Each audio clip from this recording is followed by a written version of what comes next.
Hello everyone, welcome back to my channel Is the Case. So today we are going to talk about the MTP Amendment Act 2020. What is MTP? MTP means the medical termination of pregnancy. With this we are going to discuss about the case which is Mansi through her mother and natural guardian Krishnan versus State of Haryana and others. So let's begin with the video. We'll start with the facts. The petitioner was a rape survivor. She has filed a writ petition through her mother for issuing to terminate her pregnancy of 24 weeks.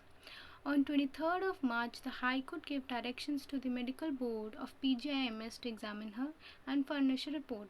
It was reported that the fetus has no congenital anomaly, however the patient is anemic. Since it was filed through her mother, the natural guardian, it was considered appropriate to find the stand of the petitioner. High Court also gave directions to the petitioner to appear before the judge of the family court. The presiding judge of the family court then interacted with the minor petitioner and recorded her statement and forwarded its report to the High Court. As per the statement of the petitioner, she showed her willingness to get the fetus aborted. Now let's see what are the latest provisions for the abortion. The Medical Termination of Pregnancy Act 1971 provides that the medical termination of pregnancy after the period of 20 weeks is not permissible. Earlier it was abortion to be done on the advice of one doctor up to 12 weeks and two doctors between 12 to 20 weeks.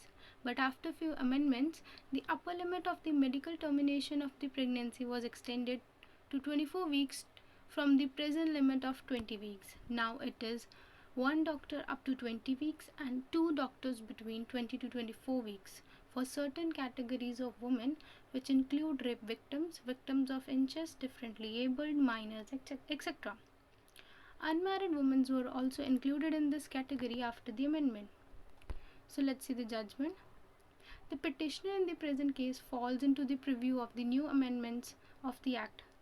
Keeping in view the latest amendments, the Honorable High Court disposed of the present writ petition by directing the Medical Board of PGIMS Rohtak to examine her, whether there is any risk to the life of the petitioner in carrying out the termination of pregnancy or not.